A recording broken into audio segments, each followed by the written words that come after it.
What's up, guys? Welcome to an episode of Pat Taste Performance. Today in the driveway it's these two lawnmowers, but this Troy Bilt is being sold today.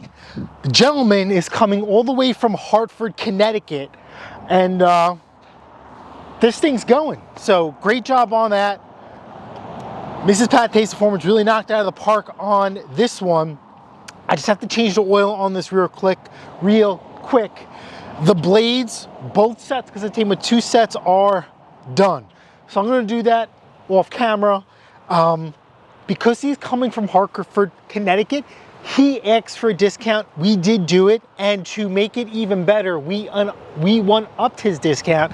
And nothing crazy, we just gave an additional $25 off. He says it's going to save me about $75 in gas. And I'm like, well, dude, you have tolls. We'll just give it to you. You know, we gave him an extra 25 off. Not a big deal. We paid $180 for this, running mowing as it should. And it was literally 10 minutes down the block. So, fantastic. So I'm gonna take care of that off camera. The real deal for this video are these two lawnmowers right here. This past weekend, we killed it in sales. Spring sprint all over again. The timing is a little off for us because we are past technically the first week of spring.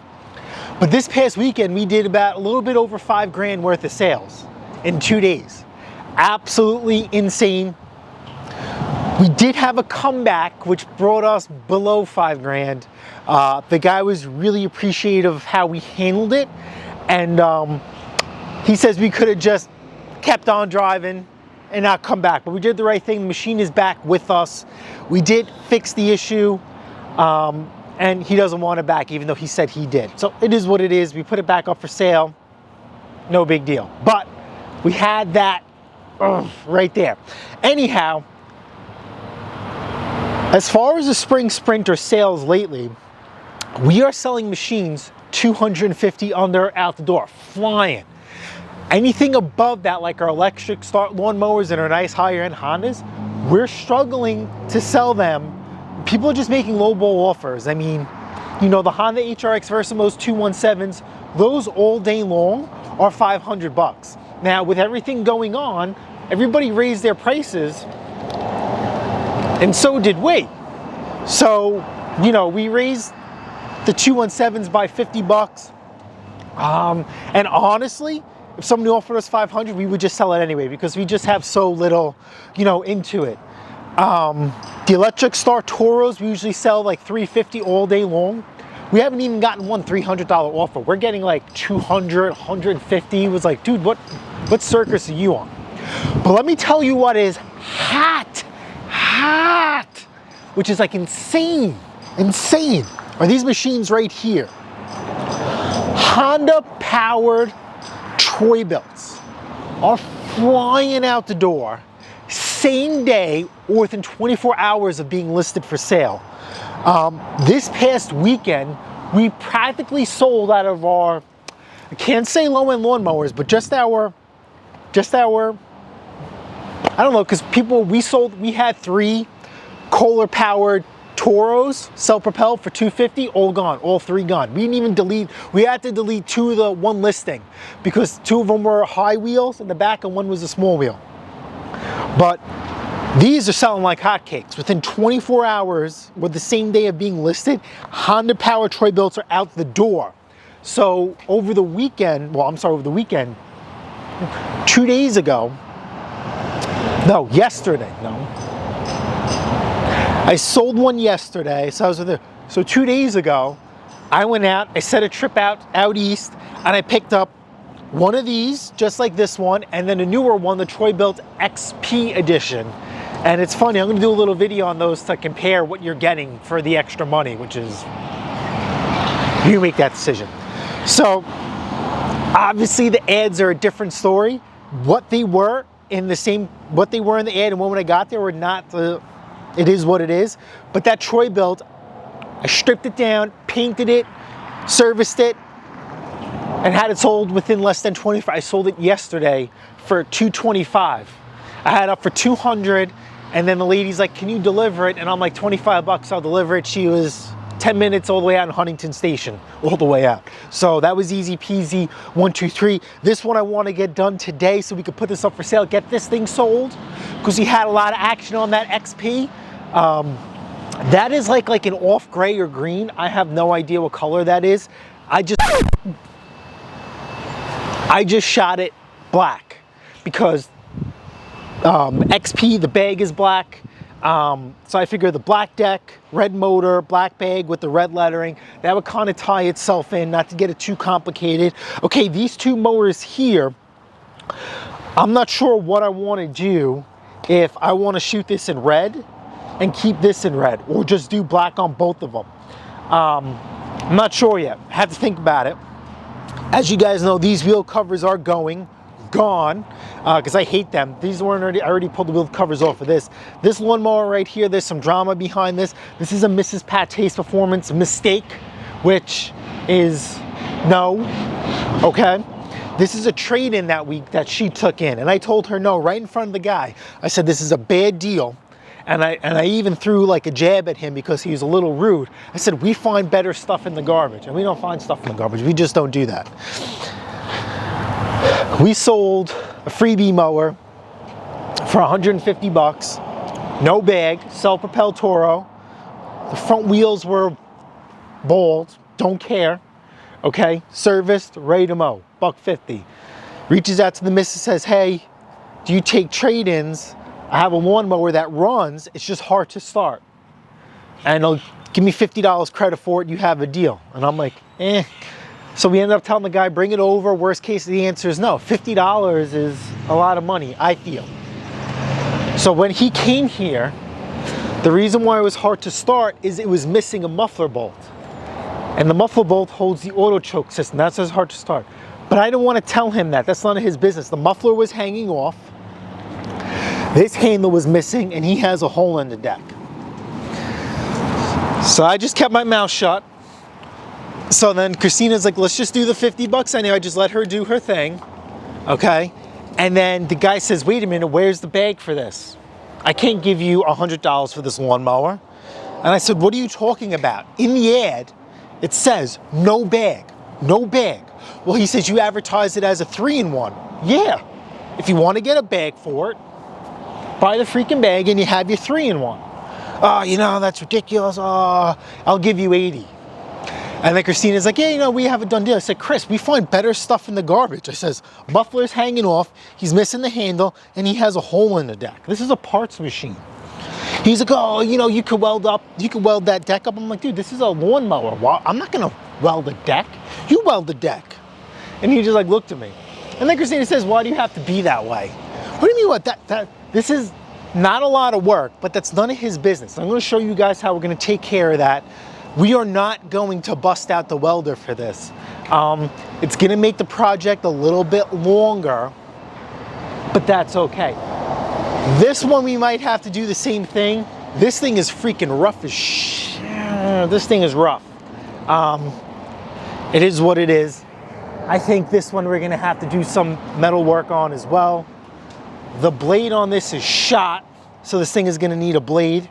I'm not sure if I have one in the pile or I have to shell out a brand new one.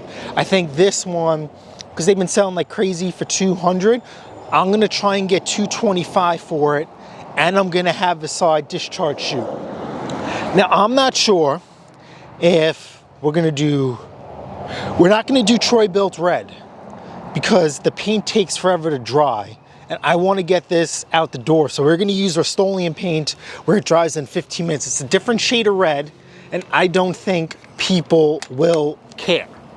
So let me get that Troy Bilt done, and then we'll get back to these two double trouble mowers.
Guys, this is supposed to be a 21-inch lawnmower.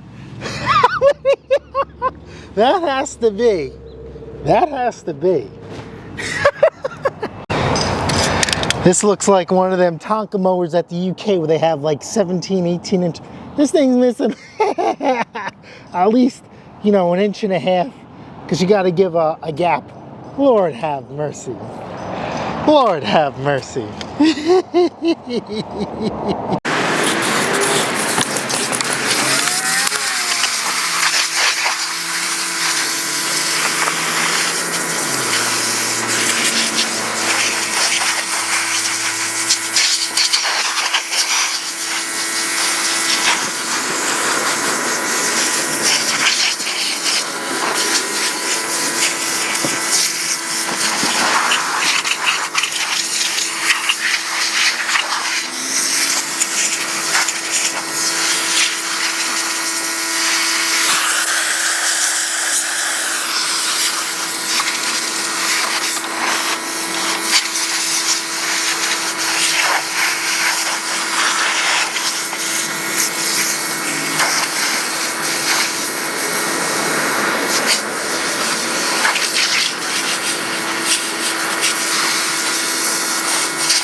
All right, guys, I know a lot of you guys ask about, is it worth it to strip down the machine and how long does it take in the process? I am going to do this in real life, and real life is stripping down the machine. Maybe as far as wire wheeling it, I'm not going to do a real life machine because that's pretty straightforward. But if I take the camera with me every step of the way, then it's going to take a little bit longer than it should have. So let me explain to you how this machine is built modular, and it comes apart really, really quick, really, really easy. Two sizes, 5/8 for the blade. I'm sorry, three sizes, 5/8 for the blade, 1/2 inch for the motor, and 3/8 for the front and rear pieces, as well as the side chute. The side chute is coming off. So first things first is we're gonna have to disconnect the cable. So you're gonna get a set of pliers, right? Pinch it and pull, okay? Then you can disconnect the motor, technically. But the first thing I do is we're gonna pop these off. 1, 2, 3. 1, 2, 3 on this side. And this whole back piece is gonna come off. Obviously this has to come off too, we'll undo that. This is all gonna be in real time. Then from there, we'll flip it over, muffler side down. Blade comes off, 1, 2, 3. These are gonna be 13mm 1/2 inch.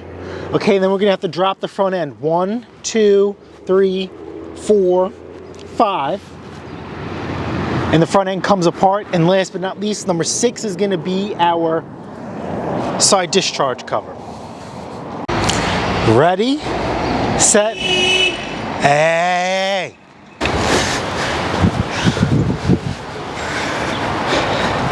Alrighty, so we're not gonna rush here, right? We're gonna go at a normal pace. I'm not gonna rush through this. I'll just show you at the pace I normally do it. But we're built for speed, baby. All right, I'm gonna talk you through it, right? Ready, set, go. All right, so let's start pulling this, unwinding the recoil pull string. Let that fly. Okay, then we spoke about let's undoing this cable. Let's give this a squeeze. Cable's out. Undo the cable. Now the motor is separate from the engine, kind of, sort of. We're gonna start backing off these 3/8 bolts. What? Did I grab the wrong size socket? Oh, Lordy. All right, now we have the correct 3/8 socket, right? 1, 2, 3. That's one side. 1, 2, 3. All right, now the back half is good to go. And now it can be separated. So what you're gonna do is take your frame, lift and pull. We'll take this to the side out of the way because we actually have to clean this. All right. This is why lawn mowers are cheap. Now, flip it over on its side. And we're gonna yank the front end off. 1.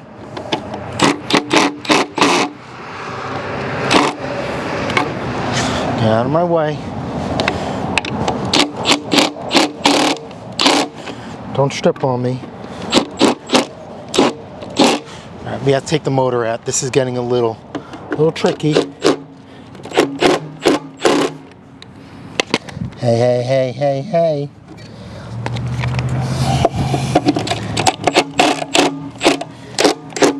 So we need to, these are fitting right on here.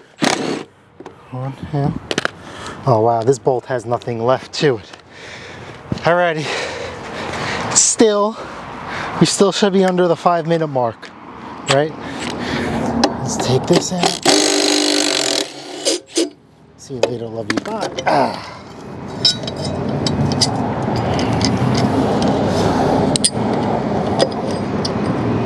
This blade is junk. Save that. We'll yank the motor off right now. So what I'm doing is I'm tightening and then loosening. No looby-dooby on this. Tighten, loosen. Tighten, loosen. And now our motor is free.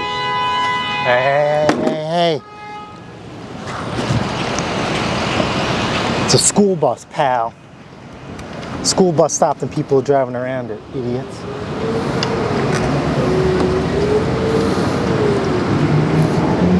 We'll just put these in there so we don't lose them.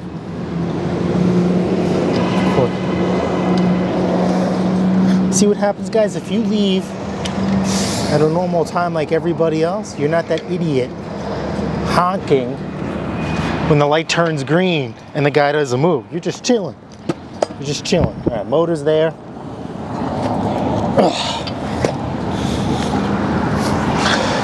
All right, now we got to worry about these bolts here that are a little rusted and corroded away. All right, it's taking a little bit longer, but it's still gonna be worth it in the end. I promise. Don't mind me. Just going through the garage to grab a hammer, and we're gonna try that route before we try a different route. We're gonna try and hammer it in, hammer the socket in, and then we'll unzip them. Man, oh man. All this rust.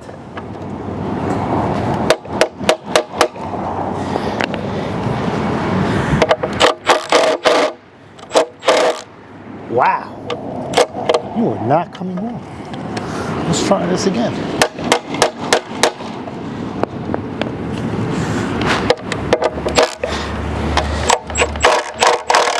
Here we go. And she's off a little bit of pressure. Here's our chute. And then you guys can see this is stuck in there. No big deal. Take it out, thread it in, right? And then wiggle it back and forth, it comes out.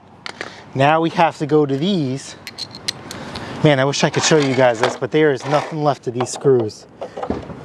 Ain't much, but it's honest work. Jesus.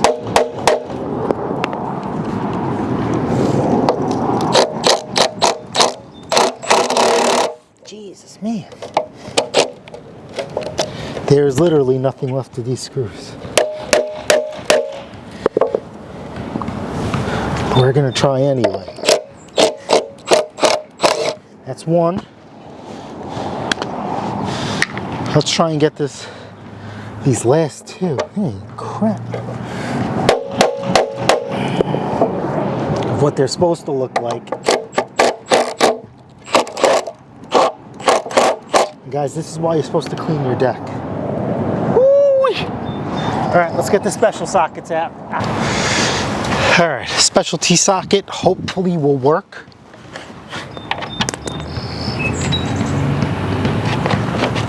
I don't know, it feels a little too big. Let's see.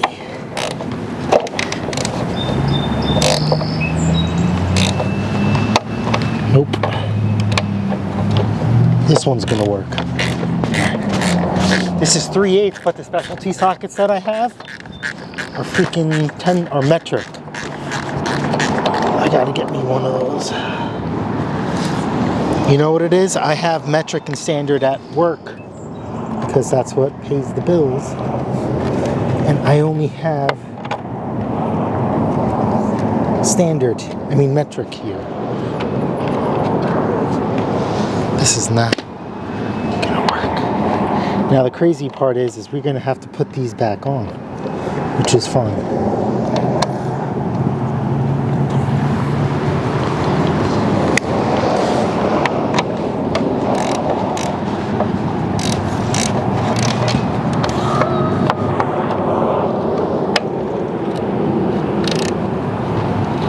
Now, this last one is not coming out.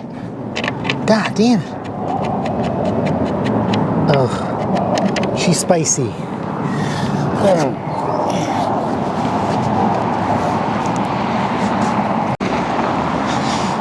Alrighty, it's out. But this is a 9mm. I hammered it on there. And we're gonna keep that because that's how it's gonna go back in. So now you can see how this whole front end comes apart. Come on. Here we go. Bum, ba, bum. Put that to the side. And this is our deck. This is why lawnmowers are so cheap. On an older lawnmower, I gotta see if I have a picture of an older lawnmower stripped down to the gizzards. Look at this. This is what happens when you don't pull off that front end and it's clean. And you don't clean it. Look at this. This is stuff. This is just gonna rot away. Rot away.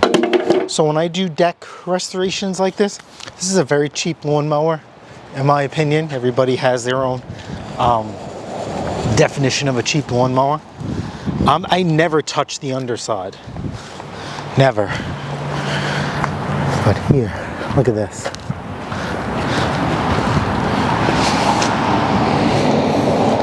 Terrible. Absolutely terrible. Now you can't blame the companies for doing this, right? You have to blame the consumer because the consumer wants the cheapest and best price possible. Always. So you can't fault the manufacturer for going this route. Let's get our jack stands.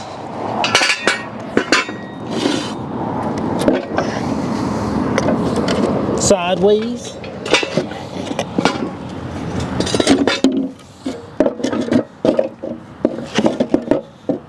And that's it.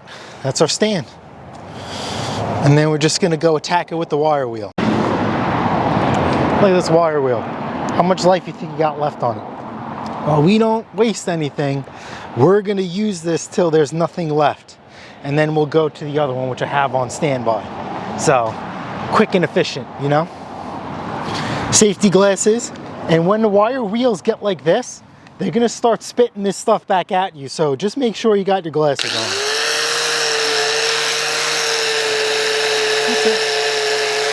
It's just a lawnmower. Alright guys, so we're going over with the worn wire wheel, all your worn areas, right? Places where bare metal is and that there's rust, you want to knock that down to bare metal. Places where there's where there's bubbles popping up, those are rust bubbles where water got underneath and it's thrown to pull up the paint. Go over that too. You're also going to see areas where a rock pushed up the deck a little bit and cracked the paint. Go over that too. Those are the 3 areas that I like to go over with the rust. Obviously, with the wire wheel. Obviously, if you see paint flaking, just knock that all down. Because when you use that all-in-one Rust-Oleum paint, you want to give it a good area to grab onto. If you paint it over stuff that hasn't been treated technically, where if you're painting over flake paint, that Rust-Oleum paint or any paint is going to flake right off. So you want to make sure you want to try and get this thing as smooth as possible within reason, right? We're not going to prime this deck. We're using the Rust-Oleum all-in-one.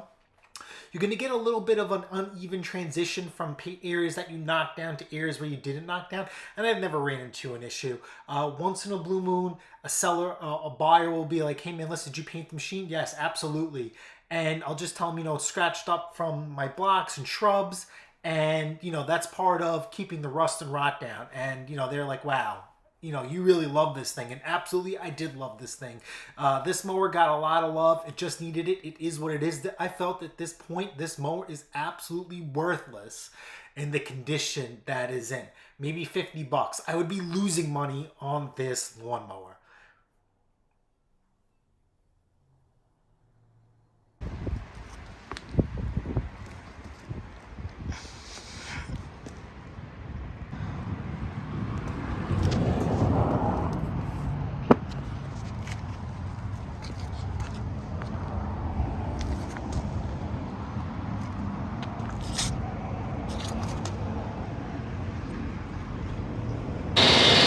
All right, guys, so we're done with the paint process, with the prep. So what we're going to do is we're going to give this a quick blow job, but the most important part is always take care of yourself, so don't forget to give yourself a blow job.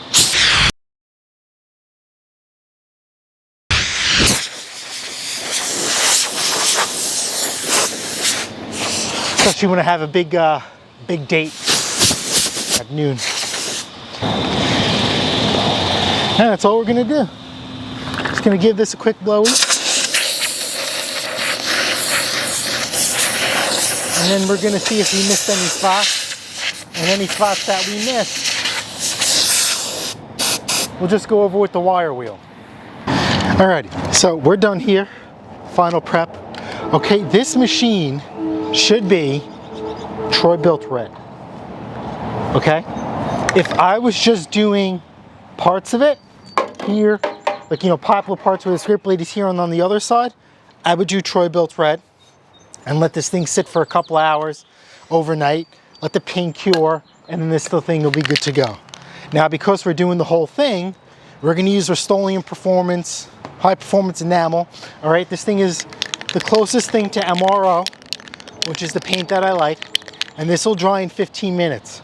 So what we're going to do is we're going to do 3 coats of this, and then we're just going to let it sit between 5 and 10 minutes per coat, because you want to spray the next coat while the paint is still tacky. I mean, you can do it if it's dry, but tacky is the best.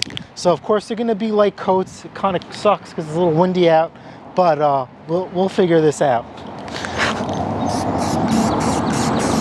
Now when you paint, it's hard to tell people how to paint. This is just something you're going to have to figure out on your own, and you have to get comfortable with the spray can in your hand. Mrs. Pate's Performance is not a good painter. She's getting better, but it's not there. So it's funny, when you paint something, right, you should always do the same stroke. You never want to do different strokes. You never want to squeeze the trigger down. That's like when you paint a car, you're supposed to lock your wrists. And this is kind of the same process. Remember, just light coats.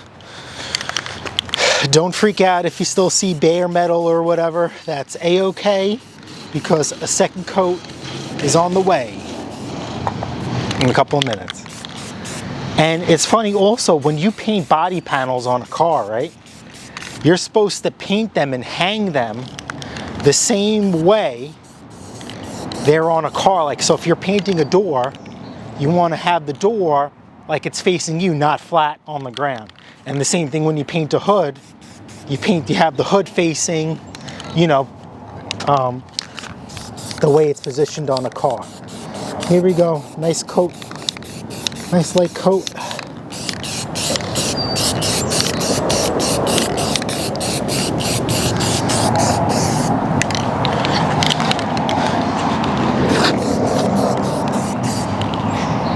I'm just going over spots that I think I missed.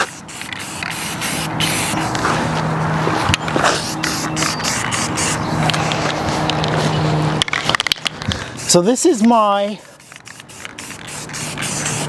second time working with this type of paint, and I think it's really cool. I like it. Easily accessible, right? Because we have this thing going on, and you can't buy stuff anymore, you know? All right, first paint's done. So I'm a creature of habit. They say you don't have to tilt the can upside down and spray it, but I do anyway. So this is our first coat.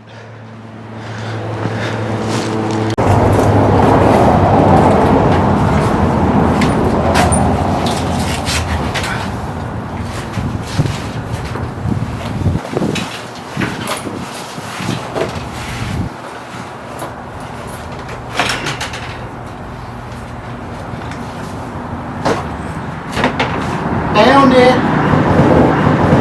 Found it. Tell them this is small engine ninja balancing skill. Gotta work on that. I'm gonna try something different. And it worked when we were selling Toros. I'm gonna see if we can do it with these machines. Thinking you guys can talk.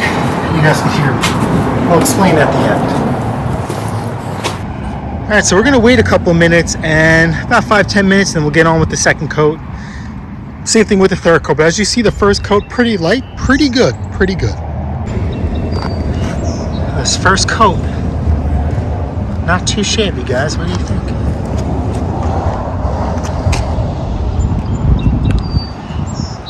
Oh, she's beauty. It's a beauty, not too bad. So we're gonna.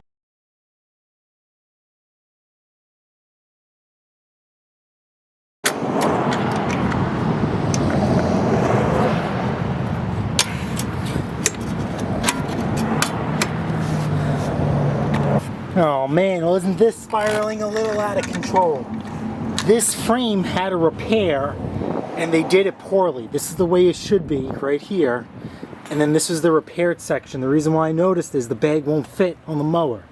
And this is why. Some idiot welded this and didn't even bother to look to see if it was factory or not. Look at that. Eagle eye could show you that it's tilted one way or another. So I'm just gonna slice and dice this, weld it up, paint up the frame, and we will put it back in off camera. God damn it!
All right, guys, this is Wild Man here while I'm editing.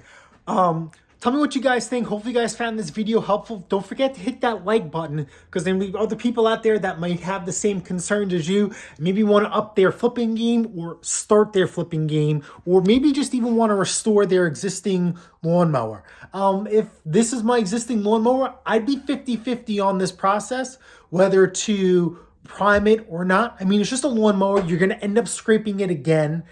And you're just going to end up doing this all over again, no matter what. I mean, if you're really concerned about that, then I would probably look into bed lining just the outside. And then the inside, you would have to figure something else out. I have tried everything with the underneath. And no matter what I did, even after primering, it always comes out. So maybe powder coat would be a better solution. But that's just a lot of money I'm not willing to spend. If anything, to keep the cost down, I would just scrape and paint every year, and then after the first 2-3 mows, that paint is gone. It's better than what it was last year, and that surface is protected over the winter when you're not using it. During the season, you will keep using it and cutting the grass, and will keep wiping stuff away. That's just my mullet mechanic thinking. So tell me what you guys think in the comments. Don't forget our detailed ad. Feel free to use that as your template, unless you're Long Island. Screw you, you copycat. There's a few out there. It is what it is, right? But we're still doing what we're doing because some of them teeter out really, really quick. Hope you guys, this was probably one of the worst case scenarios. Took a little bit longer than expected because of those bolts. That other lawnmower in that video is going to be in a separate video because we're going to do some welding on that using no welder. I enjoy using a welder. Some people don't have it and feel uncomfortable, which is fine. I'm going to show you something that's going to fill some cracks and holes with no welding. Zero. All right, guys, don't forget to smash the like button, smash the subscribe button. Guess what? I'll see you guys on the next episode of Pate's Performance. Later. And don't forget, sitting on your ass ain't going to get your project done.